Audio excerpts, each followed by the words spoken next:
अस्सलातु वस्सलामु अला सय्यदुल अंबिया वल मुरसलीन व खातिमुन नबिय्यीन व शाफिउल मुज़नबीन अबिल क़ासिम मुहम्मद अल्लाहुम्मा सल्लि अला मुहम्मद व आलि मुहम्मद फ़क़ाला सय्यदतुन निसाइल आलमीन जनाब फ़ातिमा ज़हरा सलामुल्लाह अल्लाहुम्मा सल्लि अला मुहम्मद व आलि मुहम्मद वज्जिल फरजा। बीवी फरमाती है, वालिदैन के साथ नेकी को परवरदिगार आलम ने इसलिए वाजिब किया कि गज़ब खुदा से महफूज रहा जा सके। जरूर दीजिए मोहम्मद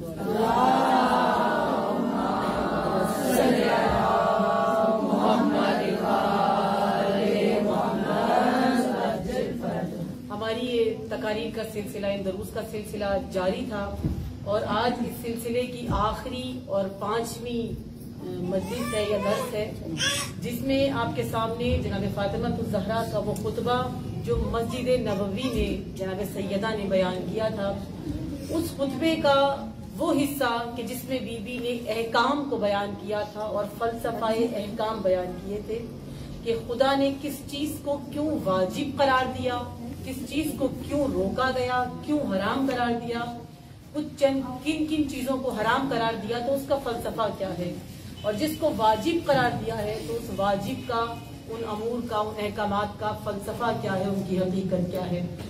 उन तमाम अहकामात में कुछ हुए जो आपके सामने बयान हो सके, जैसे नमाज से मुतल्लिक है, पिछले साल बयान हुआ था, ज़कात से मुतल्लिक मुख्तलिफ चीजें आपके सामने बयान होती रही। और कल बीबी के इस खुतबे के एक जुमले को जो इमामत से मुतल्लिक था कि इमामत को परवरदिगार आलम ने क्यों रखा, जनाब सैयदा ने बयान फरमाया कि अल्लाह ने हमारी इमामत को इसलिए रखा ताकि आप तफर्रुक़े से बच सकें। यानी इमामत कितनी लाजिम मलजूम है, विलायत कितनी लाजिम मलजूम है, बीबी के इस खुतबे से वाज़ेह था। और बयान हुआ था, आप शायद अगर आपके जहनों में हो कल की ये बात, कि इमामत के बगैर और वो इमाम के जो मंसूबे इल्लाह हो, खुदा की जानिब से जो मंसूब हो, उस इमाम की के बगैर आप दायरे इस्लाम में नहीं रह सकते अजाब से बचकर। यानी अगर आपने अजाब से बचना है तो आपको अल्लाह की तरफ से बनाए हुए इमाम के की अताअत में, उसकी ज़ेरे तसल्लुत अपनी जिंदगी को गुजारना होगा, उस वली के, उस इमाम के जो अल्लाह की जानिब से आपके ऊपर परवरदिगार आलम ने खुद जिसको इंतखाब करके हमारे लिए भेजा है, ना कि वो कि जिसका इंतखाब करके लोगों ने उसको अपना हाकिम मुकर्रर किया है। कि जैसे इस वक्त जिस दौर में हम जिंदगी गुजार रहे हैं, हमारे यहाँ जो हुक्मा हैं, जो हाकिम हैं और जिनके ज़ेरे तसल्लुत हम हैं, ये इंतखाबी है, वही खलीफा अव्वल की तरह ये इंतखाबी है। और जो खुदा निजाम चाहता है, निजाम इमामत या विलायत, उसमें जो हाकिम होता है, उसमें जो सरबराह होता है, उसमें जो पेशवा, सरपरस्त और हुकूमत का वाली होता है, वो इमाम होता है। और इमाम भी वो जो अल्लाह की जानिब से मंसूब शुदा हो, और अल्लाह की जानिब से वो मंसूब शुदा इमाम अपनी गैबत में, अपनी गैर मौजूदगी में अपने कुछ अलामतें, कुछ निशानियां बताता है। वो हस्ती, वो इमाम जो जा रहा होता है, जो उस वक्त मौजूद नहीं होता, चाहे वो जिंदान में हो, चाहे वो गैबत में हो। जिस तरह इमाम असर ये गैबत में है, जब इमाम मूसा काजिब का जमाना आया तो इमाम का काफी तभी करता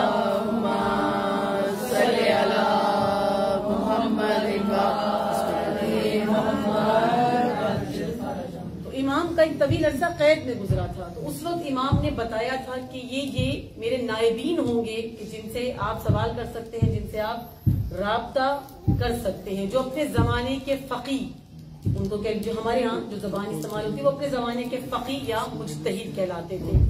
यही तमाम आइमा ने भी किया। जिस तरह मौलाए कायनात का जब दौरे हुकूमत आया तो इमाम अली तो खुद एक जगह पर मौजूद थे, लेकिन बाकी इलाकों में इमाम ने जहां अपने गवर्नर, अपने लोग भेजे तो वो भी वही लोग थे कि जो दीन की सूझ समझ रखते थे।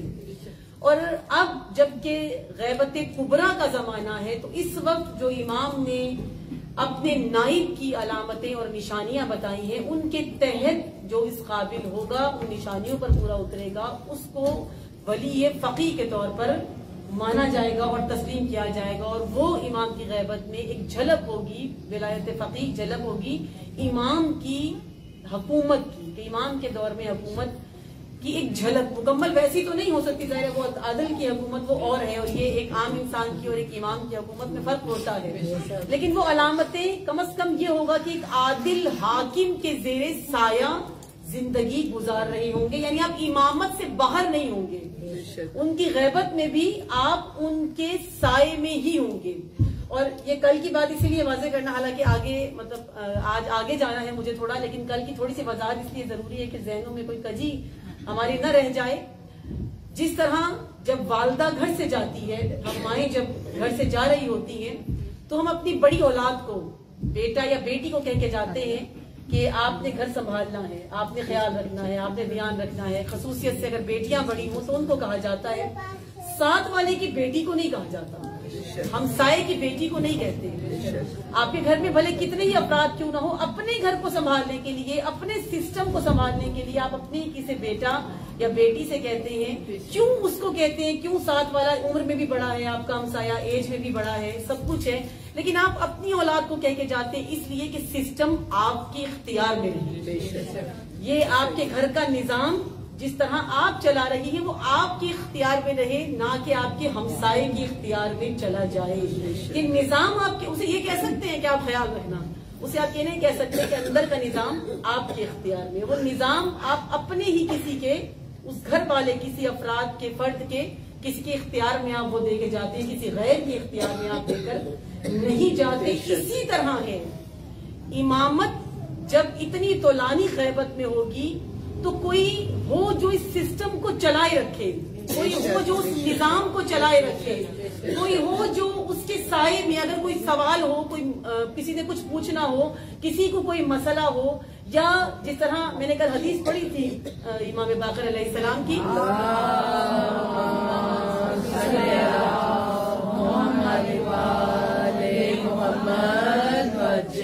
कि इमामत के साये के बगैर, जो अल्लाह की तरफ से होता है, उसके बगैर इस दीन का मतलब ये खुदा अगर मुत्तकी भी होगा तो परवरदिगार आलम उसको अजाब देगा अगर वो इमाम जोर के साये में अपनी जिंदगी को गुजार रहा होगा।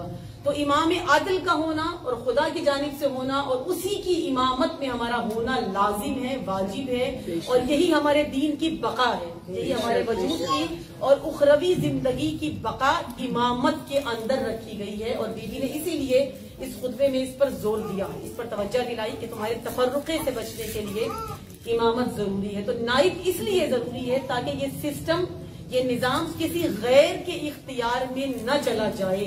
और हमने दिया, रसूल ने क्यों गदीर में ऐलान किया था जानशीनी का? इसलिए किया था कि ये किसी गैर के हाथ में ये सिस्टम न चला जाए। इसलिए एक हाकिम इलाही की तरफ से, जो अल्लाह की तरफ से हाकिम था, उसके सपुर्द कर गए थे निजाम कि कोई गैर उस पर मुसल्लत ना हो जाए। लोग हुए, लेकिन रसूल अल्लाह ने अपनी तरफ से उस मनसब को, उस जानशीनी को लोगों के सामने पेश कर दिया था। इसी तरह वो फर्ज आयमा पर भी होता है कि जब वो मौजूद न हो तो वो किसी के सपुर्द करके जाएं, किसी को बता के जाएं, किसी के हवाले इस उम्मत को, इस कौम को करके जाएं, ताकि वो उम्मत बेराह रवी का शिकार न हो जाए और उसी इमामत के साए में जिंदगी गुजारे जो हकीकी इमामत कहलाती है। इसलिए अल्लाहु अकबर, नाराए रिसालत या रसूलल्लाह, नाराए हैदरी या अली, हैदरी, या अली, शहजादी को नैन बुलंद सलावत, अल्लाहुम्मा सल्ली अला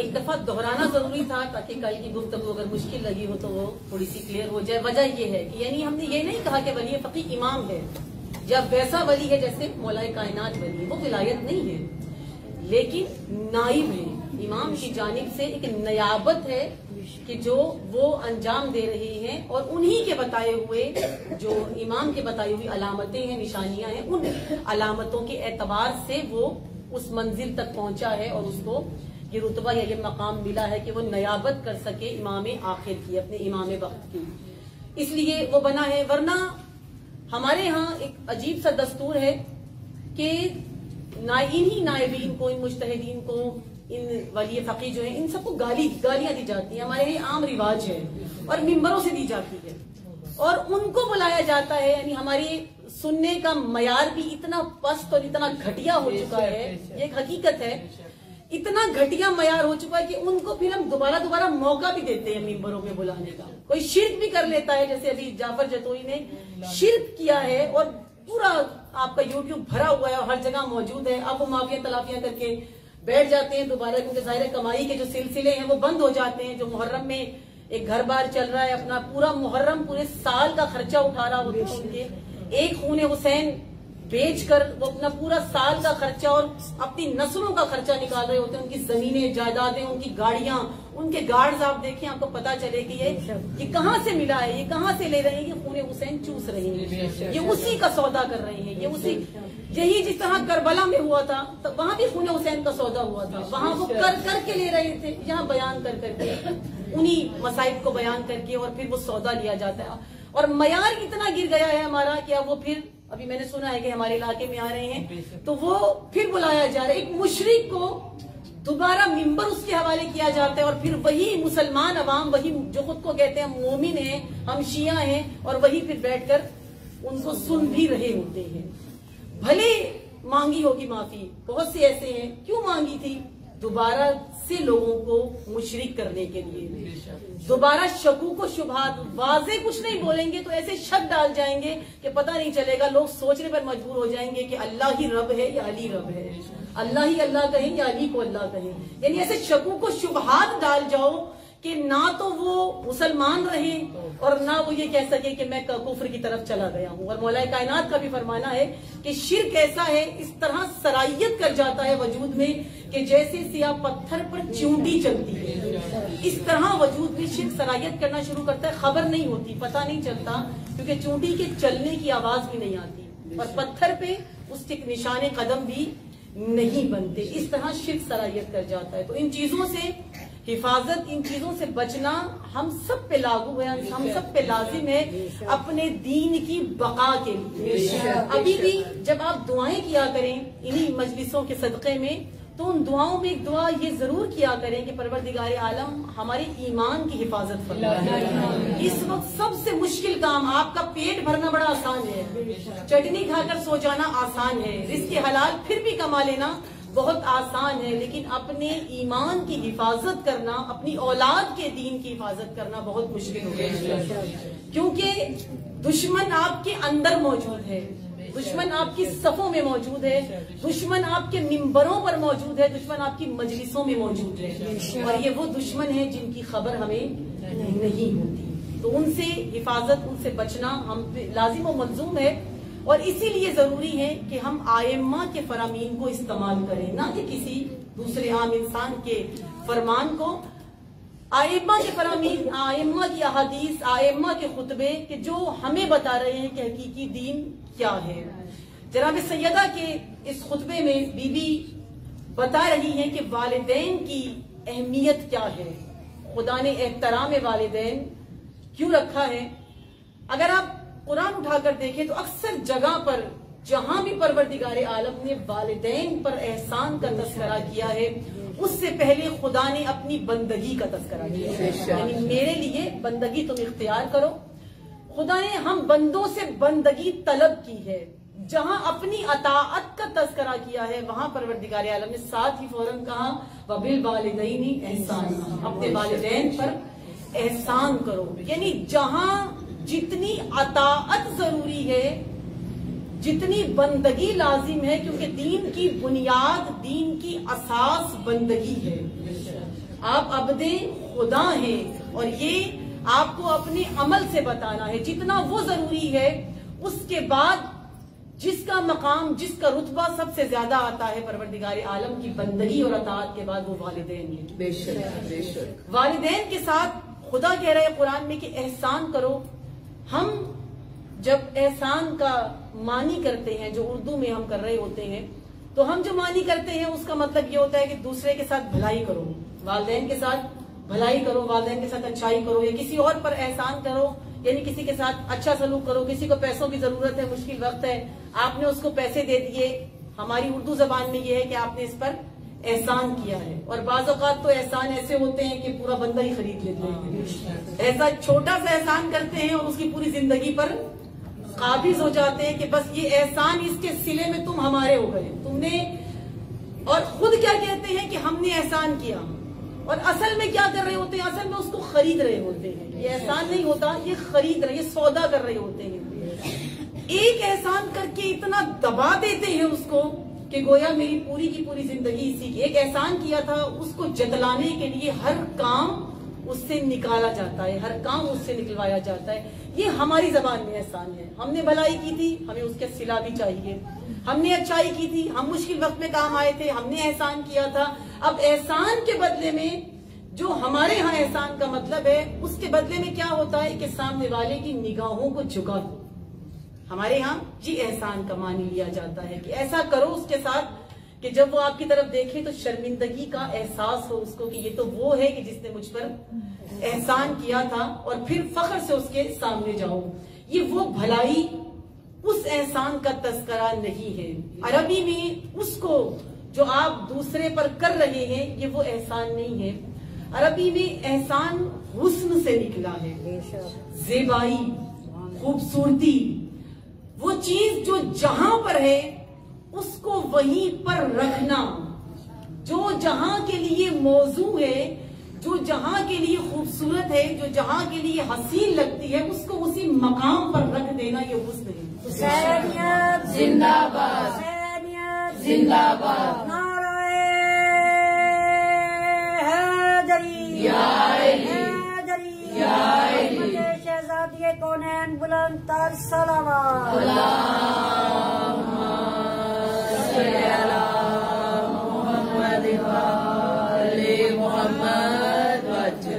यानी आप जो भी अमल अंजाम दें, उस अमल में हुस्न को एजाद करना, खूबसूरती को एजाद करना। कोई मेहमान आ रहा है और आपने उसके लिए खाना बनाना है, तो आहसनुत ताम हो, यानी वो ताम, वो खाना आहसन हो, खूबसूरत हो। खूबसूरत यानी हसीन खाना हो। कैसा हसीन? जायका जैसा भी हो और ऊपर से सजा दे, नहीं, बल्कि जायका ही ऐसा हो कि उसमें हुस्न हो, उसमें ज़ेबाई हो। आप कोई लिबास पहने, हमारे यहाँ जो लिबास पहना जाता है, पहले हम देख के उसको देखते रहते हैं इतनी देर तक कि ये पहना क्या है। पहले तो समझ में ही नहीं आती कि ये पहना हुआ क्या है। ये हुस्न नहीं है। पहनने वाला भले समझ रहा हो कि मैं बहुत हसीन लग रही हूँ, लेकिन ये ज़ेबाई नहीं है जो दूसरे को भी अच्छा लगे, जो देखने वाले को भी अच्छा लगे, जिसमें ज़ेबाई हो, जिसमें आप भी इजी हो और देखने वाला भी इजी हो, देखने वाले को भी अजीब महसूस ना हो और आप खुद भी लगे कि आपको कि आपने जो पहना है वो अच्छा लिबास है, सही लिबास है, खुला लिबास है। उसमें आपके अंदाम बदन नजर नहीं आ रहे, ना देखने वाले को दिक्कत है, ना खुद पहनने वाले को दिक्कत है। ये हसीन लिबास है। हम वो जो उसके ऊपर मोती सितारे लगे होते हैं उसके बाद कहते हैं हसीन। नहीं, ये हुस्न लिबास क्या है? जो आपने ज़ीबा लिबास पहना हुआ है, जिसे जैसा होना चाहिए था वैसा लिबास ज़ेबतन करना। या ये कह लें जैसे परवरदिगार आलम ने कहा है कि मैंने इंसान को हसीन खल किया है, खूबसूरत खल किया है।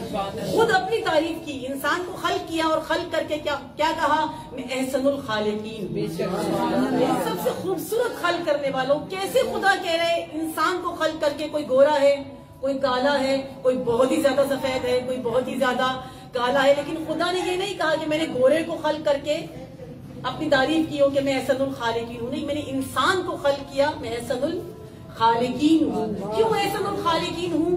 आपकी आंख जहां होनी चाहिए थी वही अच्छी है, आपकी नाक जहां होनी चाहिए थी वही जचती है, आपके कान जहां होने चाहिए थे वही जचते हैं। अगर कान आंख की जगह होते तो मायूब लगते।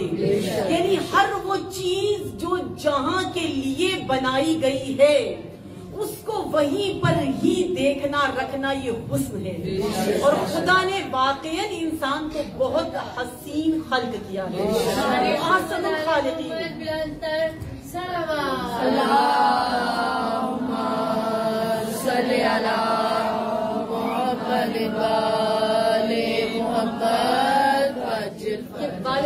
साथ एहसान, यानी ये नहीं है इसका मतलब कि आप वालिदैन को कपड़े ला कर दें, उनको जूतों के जोड़े ला कर दें, वालिदैन को आप फ्रूट्स ला कर दें, वालिदैन को ये वो ला के दें। ये एहसान नहीं है, ये हुस्न नहीं है, ये वो पुरानी हुस्न या पुरानी ज़ेबाई नहीं है। ये आपका फर्ज है और ये उनके हकूक है। ये आपने करना ही करना है। उनको लिबास की जरूरत है, आपने ला कर देना है। उनको शूज की जरूरत है, जूते की जरूरत है, आपने उनको ला कर देना, क्योंकि ये आपके अब फराइज में शामिल है। जब आप जवान हो गए, आप बड़े हो गए, अब आपकी परवरिश करके जब उन्होंने आपको इस काबिल बना दिया है, तो अब ये आपकी जिम्मेदारी है। आपने इन जिम्मेदारियों को पूरा करना है। जैसे ज़ौजा के लिए लाना है, वैसे माँ के लिए भी लाना है। जैसे औलाद के लिए लाना है, वैसे अपने माँ बाप के लिए भी लाना है। ये एहसान नहीं है, ये हुस्न नहीं है। कुरान क्या कह रहा है? वबिल वालिदैनि एहसाना, वालिदैन पर एहसान करो। कौन सा एहसान करो? अपने वक्त में से, अपनी जिंदगी के वक्त में से कुछ वक्त वालिदैन के लिए निकालो, और वालिदैन के लिए वो वक्त निकाल कर वालिदैन से खूबसूरत लफ्जों में गुफ्तगू करो, वालिदैन के पास बैठकर गुफ्तगू करो, अपना वक्त वालिदैन को दो। क्यों इतना ज्यादा जोर दिया है? इधर जनाब सैयदा है भी कि अज़ाब खुदा से बचना है, इसीलिए परवरदिगार आलम ने वालिदैन की इस अजमत को, वालिदैन की हस्ती को, वालिदैन की अताअत को इसीलिए रखा, इस वालिदैन की अजमत और इज्जत को, ताकि आप अज़ाब इलाही से बच सकें। यानी खुदा के अजाब से बचने का बहुत बड़ा जरिया खुदा ने वालिदैन को करार दिया। अज़ाब इलाही से बच सकता है इंसान। अभी जो माएँ बैठी हैं बहुत सी, वो सोच रही होंगी काश इस मजलिस में बेटे भी होते। सबसे ज्यादा नाउम्मीद, सबसे ज्यादा दुआएं भी बेटों के लिए करती हैं, और सबसे ज्यादा नाउम्मीद भी इन्हीं बेटों से रहते हैं। कभी कभी दिल करता है हम जैसी माओं का भी कि बेटियों को रुखसत ना किया जाए, बेटों को रुखसत किया, और बहुओं को लाने के बजाय बेटों को रुखसत करके दामाद ले आए। यानी बेटियां इस मकाम तक चली जाती है, यानी वो अपनी बख्शिश का आसरा, अपनी बख्शिश का सहारा, अजाब से बचने का इंतजाम इसी घर में, अपने माँ के घर में कर लेती है। और बेटे जिसकी वजह से जिस नर की इल्तजा करते हैं, जो झूलों पर, अलमों पर, हर जगह जिन बेटों की इल्तजा और दुआएं जिनके लिए कर रहे होते हैं, बाद में फिर वो बताते हैं कि हम नर थे, सींग निकल आते हैं उसके। वालिदैन जिनकी अजमत और इज्जत इतनी रखी है परवरदिगार आलम ने, क्योंकि खुदा ने माँ और बाप को आपकी खिलकत का वसीला करार दिया। बच्चियां जरूर तवज्जो से सुनिए, आपकी खिलकत उनकी वजह से हुई है। यानी जब भी अपनी जिंदगी में बहुत कामयाब होने के बाद आप पीछे की तरफ देखेंगे, तो आपको सबसे पहले जो जात नजर आएगी वो खुदा की होगी। आपकी कामयाबी के पीछे। और अल्लाहु अकबर, या रसूलल्लाह,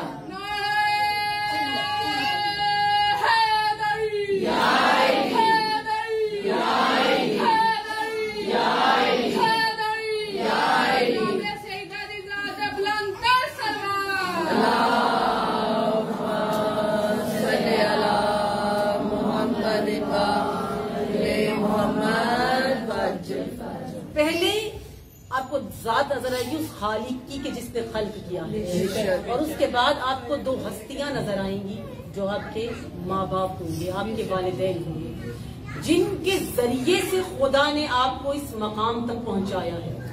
खालिक खुदा है, खल्क करने वाली जात खुदा है, और इतना हसीन खल्क करने वाला है वो परवरदिगार आलम कि सबसे पहले मट्टी का नचोड़ निकालता है। कुरान कहता है कि खुदा ने क्या किया, सबसे पहले मट्टी के नचोड़ को निकाला, फिर उसके रस को लिया, सबसे बेहतरीन मट्टी के उस रस को लिया, उससे नुत्फा बनाया, फिर अलका बनाया, फिर मुज़गा बनाया, फिर हड्डियां चढ़ाई, मांस चढ़ाया। यानी ये सब कुछ परवरदिगार आलम ने अपनी खिलकत का बताया कि मैंने ऐसे किया है। कहाँ किया है ये सब का सब शिकमे मादर ने किया।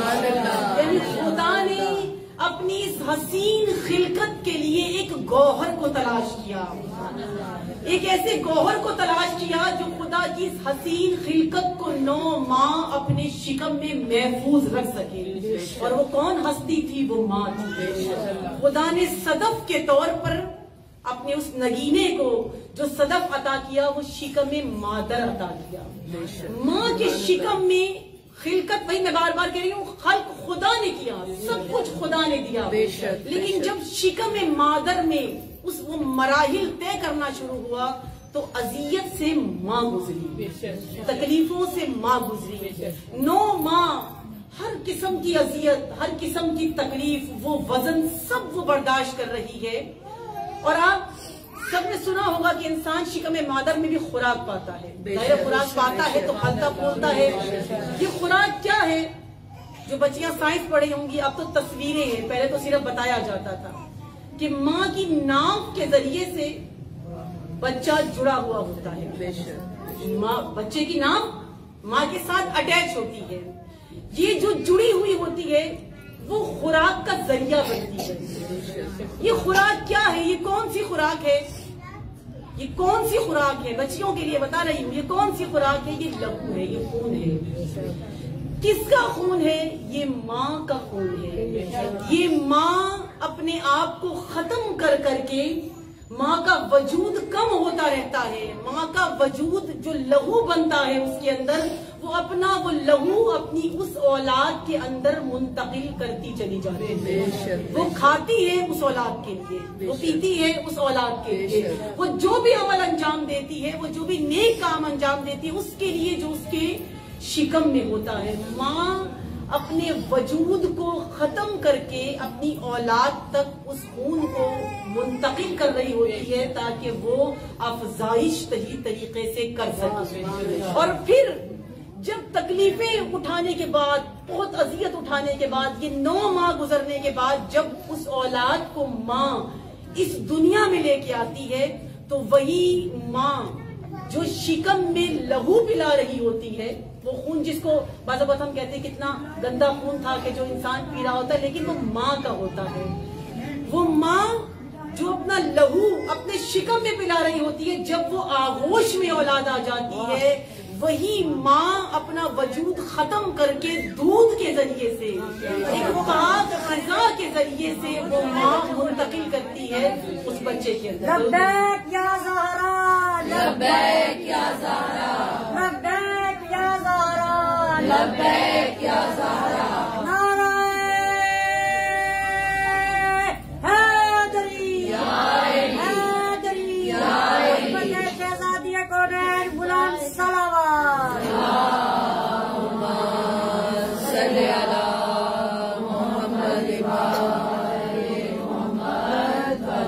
समझ में तो आ रही है? ये माँ है, जब गोद में आ जाए तो वही खून, अब वो खून नहीं है, अब वो पाकीज़ा दूध बन चुका है। किसका? माँ का है। माँ की हड्डियां खुरती हैं, माँ का वजूद खुरता है, माँ का वजूद खत्म होता है, लेकिन औलाद का वजूद बन रहा होता है। माँ अपने वजूद के जरिए से अपनी औलाद का वजूद बना रही होती है, उसके अंदर वो सब कुछ मुंतकिल कर रही होती है। ये जो इंसान में ये ताल्लुक जो आप देखते हैं, इसके बरस अगर आप देखें परिंदों को, कभी देखा है? अंडे देते हैं, सेकते हैं, उसमें से बच्चे निकला, अजियत नहीं होती उस परिंदे को, अजियत नहीं होती, वो सिर्फ बैठता है, कभी नर और कभी मादा। यहाँ सिर्फ मादा का काम है, यहाँ फकत माँ उन तमाम तकलीफों को 9 माह उठा रही है। वहाँ उस परिंदे की, उस अंडे की हिफाजत को परिंदे करते हैं, और करते करते एंड में क्या होता है, जब वो चूजा निकलता है, वो बच्चा निकलता है, तो अपने मुंह के जरिए से चबाकर वो नर या मादा, उनमें से कोई भी, वो खुराक अपनी औलाद में मुंतकिल करते हैं, लेकिन खुराक बाहर से लेते हैं। खुराक दाने की जगह से उठाते हैं, फिर उसको चबाते हैं, उसको गीला करते हैं, और गीला करके फिर अपनी औलाद के मुंह में मुंतकिल करते हैं, लेकिन माँ ही नहीं करती। इंसानी माँ अपने वजूद को अपनी औलाद को पिला रही होती है। इसीलिए फर्क है कि आप, अगर मैं बच्चियों की बात करूं, आप शादियों के बाद भी अपने वालिदैन से मुंसलिक रहते हैं, आप रुखसत हो जाने के बाद भी अपने वालिदैन से मुंसलिक रहते हैं, उनसे जुड़े हुए रहते हैं, आपका रब्त नहीं टूटता, आपकी मोहब्बत कम नहीं होती, आपकी जो माँ बाप से राब्ता है, जो ताल्लुक है, जो मोहब्बत है, वो वैसा ही रहता है जैसे किसी छोटे बच्चे का अपने माँ बाप से होता है। क्यों ये ताल्लुक बाकी रहता है? इसलिए रहता है कि वो माँ आपको अपना आप पिला रही है, इसीलिए ये ताल्लुक बाकी है। वो परिंदे जैसे ही बड़े होंगे जुदा हो जाएंगे, परिंदे जुदा हो जाएंगे और कोई एहसास नहीं होगा, कोई तकलीफ नहीं होगी। आप बेटियां जब रुखसत होती हैं तो गिरिया होता है, रो रहे होते हैं, कि शहर में भी जाएंगे तो रो रहे होते हैं, क्योंकि ये ताल्लुक खुदा ने रखा है माँ बाप के साथ, वालिदैन के साथ। परवरदिगारे आलम ने इस ताल्लुक को रखा ही इसीलिए है। और फिर ये माँ अपनी आगोश में उसकी परवरिश करती है, उसको किसी काबिल बनाती है, और इस काबिल बनाती है कि वो गबरू जवान हो जाता है। वो लड़की अपने इंसानियत के कमाल तक, इंसानियत के अरूज तक पहुंचती है। जो बेटा है वो गबरू जवान होकर अपनी इंसानियत के कमाल और अपने इंसानियत के अरूज तक वो पहुंचना शुरू कर देता है। अब जब ये मरहला आता है कि जब औलाद की जवानी का वक्त होता है, माँ बाप के बुढ़ापे का वक्त होता है, तो अब मामला उलट जाता है। जब हम बच्चे थे, मासूम थे, छोटे थे, जब हम जिद करते थे तो वालिदैन मुस्कुराकर हमारी जिद को पूरा करते थे। जब हम छोटे थे, हम कोई चीज तलब करते थे तो वालिदैन मुस्कुराकर उस चीज को हमें दे दिया करते थे। हमारी जिद पर भी हंसते थे। हम रोते थे तो सीने से लगाकर हमें चुप कराते थे। हम हंसते थे तो हमारे साथ बिना वजह भी मुस्कुराते रहते थे। हम खेलते थे तो हमारे खेल में हमारे साथ शरीक होते थे। हम गिरते थे तो हमें संभाल लेते थे। हम तकलीफ में होते थे, हमारी तकलीफ को दूर करते थे। हमें कोई चोट लगती थी, कोई जख्म लगता था तो वो फौरन मरहम करने चले आते थे। बिना वजह हम रोते थे तो यही माँ बाप दौड़ते हुए हमारे रोने की वजह पूछने के लिए चले आते थे। लेकिन जब मामला उलटता है, औलाद जवान होती है, माँ बाप बच्चे हो जाते हैं, माँ बाप छोटे हो जाते हैं। जैसे जैसे उम्र बढ़ती है, माँ बाप की उम्र बचपने की तरफ चली जाती है। अब उनका तरीका बदल जाता है, अब उनका अंदाज बदल जाता है। अब उनको पहले आपको वो चाहिए थे। अगर बच्चियां दिल पर हाथ रखकर कहें, जब आप मुश्किल में हो आपको माँ चाहिए होती है, जब आप तकलीफ में हो आपको माँ हर सूरत चाहिए होती है। माँ मर जाए और आप बहुत तकलीफ में हो तो मैंने देखा है अक्सर कब्र तक पहुंचते हैं, कब्र पर जाते हैं, अपने दिल के सुकून के लिए कहाँ जाते हैं? माँ की कब्र पर जाते हैं, बाप की कब्र पर चले जाते हैं। क्या लेने के लिए? सुकून लेने के लिए, उसको अपने गम बताने के लिए, उसको अपनी तकलीफें बताने के लिए। लेकिन यही माँ बाप जब बूढ़े हो जाते हैं, इन्हें भी आपके वक्त की जरूरत है। इन्हें भी, अब ये बच्चे हैं, अब ये बिला वजह रोएंगे भी, अब ये बिला वजह हंसेंगे भी, अब ये बिला वजह की जिद भी करेंगे, अब ये फरमाइशें भी करेंगे, ये सब कुछ करेंगे। लेकिन जब होता है, बाज सब नहीं होते ऐसे, लेकिन बाज ऐसे हो जाते हैं, इस उम्र को पहुंच जाते हैं कि वो बिला वजह की जिद भी करते हैं। अब उनको कौन वो सहारा देगा? यही कुरान कह रहा है, ये एहसान चाहिए।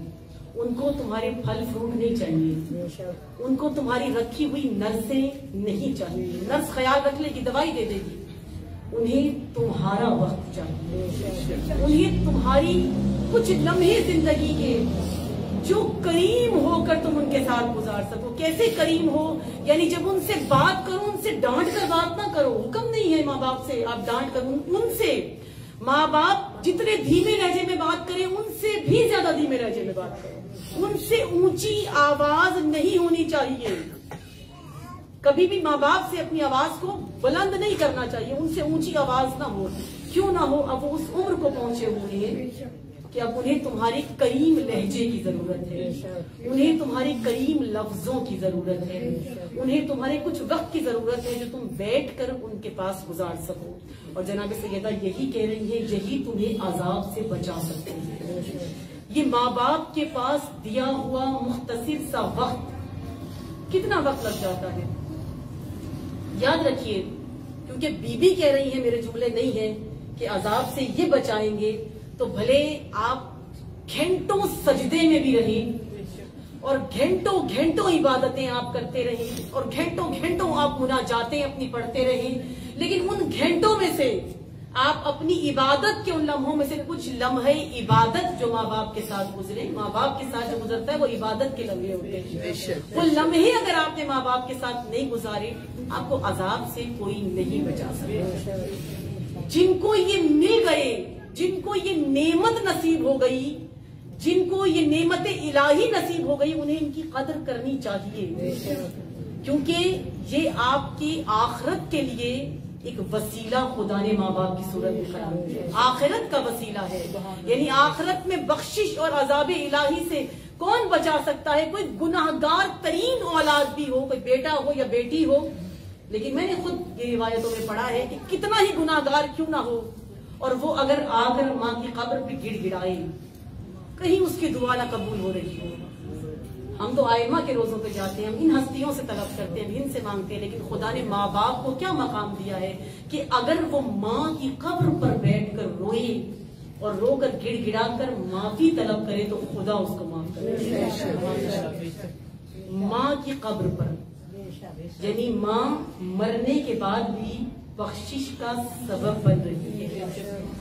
बहुत रुतबा, बहुत मकाम दिया है परवरदिगार आलम ने वालिदैन को। यहाँ तक कहा कि ये मत देखो कि उनका मजहब क्या है।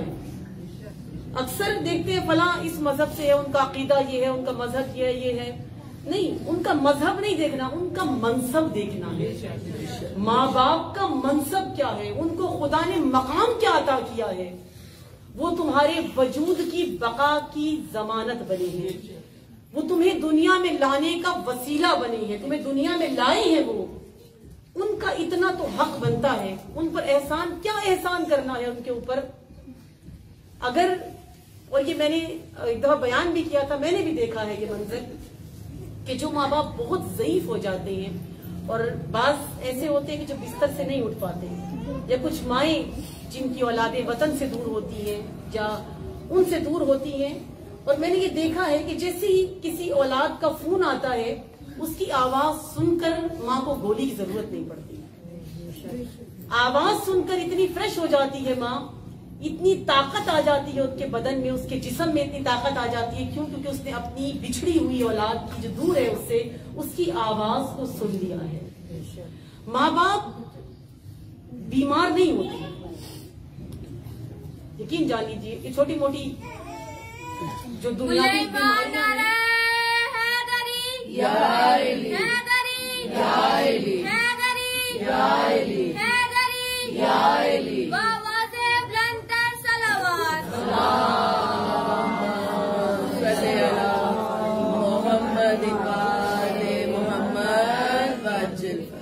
बीमार नहीं होते वालिदैन। ये शुगर और ये जो छोटी मोटी बीमारियां हैं, ये भी हमारी वजह से लगती हैं, ये भी हमारी ही किसी औलाद की ही किसी टेंशन की वजह से। ये बीपी के जो मरीज होते हैं, ये हमारी औलाद की ही किसी टेंशन की वजह से, किसी मसले की वजह से ये उसमें मुब्तला। ये बीमार नहीं होते।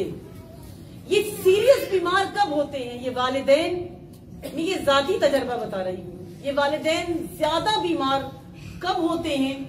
जब इनकी औलाद इनको वक्त नहीं देती, जब ये अपने सामने अपनी औलाद को मुंह फेर कर जाता हुआ देखते हैं। इनके दिल का मर्ज तब होता है कि जब इनकी औलाद इनके सामने से निगाहों को फेर के चली जाती है। वो जो गोद के पले हुए होते हैं, वो जिनको अपना लहू, अपना वजूद पिलाया होता है, जब वो ख्याल नहीं करते, तब ये माँ बाप बीमार हो जाते हैं। और वही इनको औलाद उठा भी सकती है। बिस्तर पर मौजूद माँ बाप को यही औलाद अगर रोज करीम जुमले बोल ले उनके साथ, उनको ना रोज सेब खिलाओ, उनको ना रोज रोटी दो, उनको ना इतनी दवाएं दो। बस हमारे साथ मोहतरम कहते हैं कि एक बेटा था, वो इम्पोर्टेड मेडिसिन मंगवाता था बाहर से वालिदैन के लिए, कि मेरे वालिदैन को यहाँ की दवाई की जरूरत नहीं है, यहाँ से वो ठीक नहीं होंगे। इम्पोर्टेड मेडिसिन उनकी आया करती थी। खुद उसके पास वक्त नहीं था कि वो बैठकर उनको टाइम दे सके, दवाइयां बाहर से आती थी, नर्स और जो है वही मर्द उन्होंने रखा हुआ था, वो वालिदैन की खिदमत वो वही किया करते थे और वो माँ बाप बिस्तर पे थे और कहा कि मैं तो इम्पोर्टेड मेडिसिन, बेहतरीन मेडिसिन मंगवाता हूँ, बस ये ठीक नहीं होते हैं। तो उन्होंने कहा कि उनको इम्पोर्टेड मेडिसिन की जरूरत नहीं है, उनको ये बाहर की अद्वियात की जरूरत नहीं है, उनको तुम्हारी इस नर्स की भी जरूरत नहीं है, उसको तुम्हारी जरूरत है। अगर तुम यही वक्त जो किसी और को कह रहे हो कि दे दे, वही वक्त अगर तुम दो तो ये खड़े हो जाएंगे। दवा से ज्यादा औलाद की जरूरत होती है।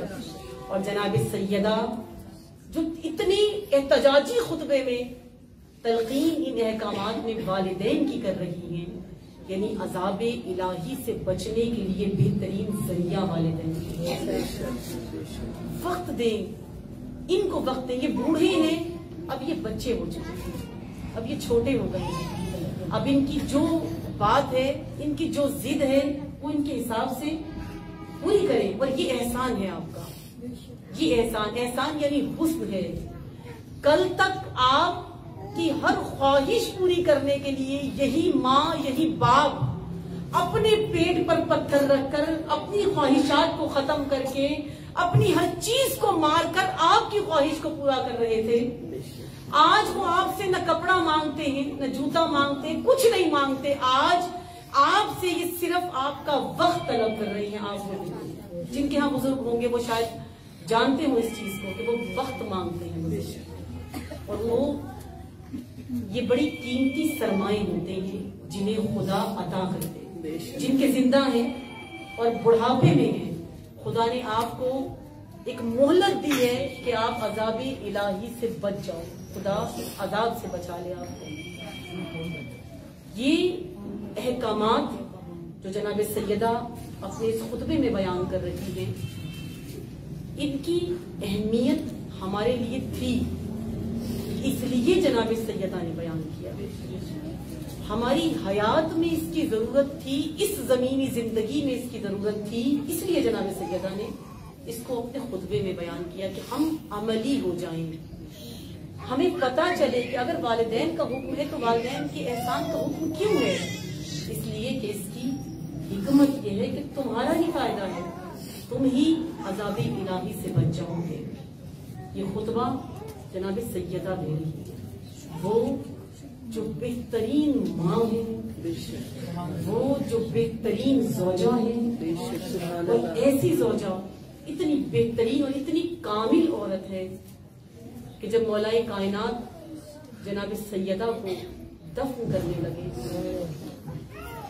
रात की तारीकी थी, अंधेरा था और कोई हामी और मददगार नहीं था पास मौला के। और वसीयत भी थी जनाब सैयदा की कि कोई मेरे जनाजे में शरीक ना हो, कोई मेरे गुस्ल व कफन में शामिल ना हो, वसीयत भी थी। और गुस्ल की वसीयत भी थी कि अली मेरा गुस्ल आप लेंगे। जिंदगी में अली जितना रोए सो रोए जनाब सैयदा की जिंदगी। शहादत सैयदा के बाद अली की चीखें मैंने कह दिया, आपने सुन लिया। उलमा कहते हैं कि इमाम हुसैन से भी ज्यादा मजलूम अली इब्न अबी तालिब, जिसका कोई ना हो, जो हुक्म सादिर करे और कोई सुनने वाला ना हो, कोई किसी को बुलाए तो कोई सुनने वाला ना हो, जब घर से निकले तो कोई सलाम का जवाब देने वाला ना हो। अली से ज्यादा मजलूम कौन होगा जो बिल्कुल तन्हा है।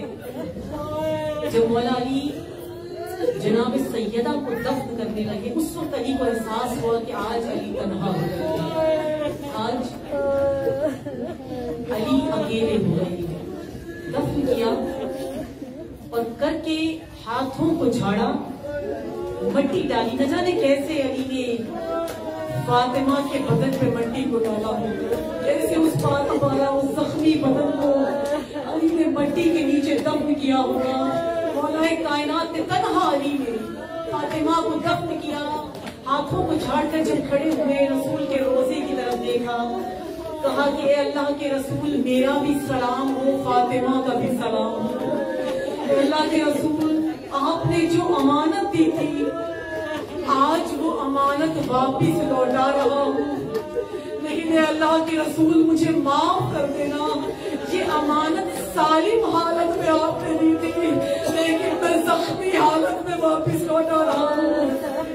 ए रसूल, फातिमा का पहलू जख्मी है, फातिमा के चेहरे पे तमाचों के निशान है, फातिमा के हाथों पे ताजियानों के निशान है। मैं फातिमा को जख्मी हालत में इस अमानत को वापिस लौटा रहा हूँ। और उसके बाद एक अजीब दुआ की अली ने, कबूल नहीं हुई। डर था, एक खौफ था मौला अली को। कहा कि परवरदिगार, मुझे डर है कि कहीं फातिमा के बाद मेरी जिंदगी तौलानी ना हो जाए, कहीं फातिमा के बाद मेरी उम्र लंबी ना हो जाए। मैं फातिमा के बाद जीना नहीं चाहता, मैं फातिमा के बाद तौलानी उम्र नहीं जीना चाहता। लेकिन अज़ादारों, मौला अली की उतनी ही उम्र तौलानी हुई, 25 साल बाद फातिमा अली 25 साल जिंदा रहे। और आलम क्या था 25 साल पहले? अली फातिमा के पास आकर रोया करते थे, लेकिन अब आलम ये कर दिया था उम्मत ने कि अली कुओं में मुंह डाल डाल कर रोया करते थे, कोई अली की फरियाद सुनने वाला नहीं। तारीख में है कि अली किस तरह रोए हैं। कि मस्जिदे कूफा है और मौलाए कायनात ने देखा कि कुछ लोग बैठे गिरिया कर रहे हैं और अपने अपने मसाई पर रो रहे हैं। मौलाए कायनात करीब गए और जाकर कहा कि तुम गिरिया क्यों कर रहे हो? लोगों ने कहा कि अली, हमारा जवान बच्चा मारा गया। किसी ने कहा अली, हमारी पैसों का मसला है, इत्तेफाक का मसला है। किसी ने रिस्क का मसला बताया, कहा हम इसलिए रो रहे हैं। अली ने कहा कि मर्द इन बातों पे नहीं रोया करते, मर्द इन बातों पे नहीं रोया करते। कहा अली, फिर मर्द किन बातों पे रोते हैं? मौला ने कहा मर्द इन बातों पे रोते हैं जिन पर अली का दिल जख्मी है, जिन पर अली दुखता है, जिन पर अली रोता है। कहा अली, वो कौन से दुख है? मौला ने कहा जरा तसव्वुर करना, कोई जरी तरीन इंसान हो